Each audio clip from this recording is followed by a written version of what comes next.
তো বন্ধুরা, বৃষ্টির দুপুরে দারুণ দারুণ রেসিপি মাম্পি বাড়ছে আর আমি নিয়ে বসে পড়েছি এক থালা। দেখুন, এখানে আছে গোবিন্দভোগ চালের খিচুড়ি, আর খিচুড়ি একদম ধোঁয়া উঠছে দেখুন। আর খিচুড়ির মধ্যে আছে এই দেখুন সেই কুমড়ো, চেন্নাই কুমড়ো, ফুলকপি।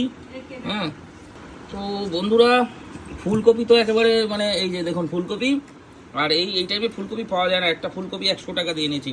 আর সাথে আছে মানে বিভিন্ন রকম সবজি দিয়ে ডাটা দিয়ে হচ্ছে তরকারি, একটা ভেজিটেবল। খিচুড়িটা ভালো হয়েছে, আর বেগুন ভাজার সাথে আছে।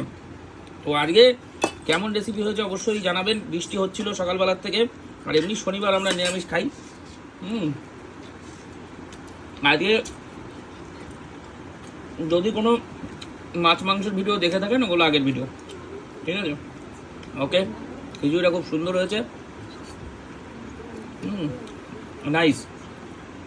আর কুমড়ো আছে, আলু আছে এর মধ্যে, ঠিক আছে।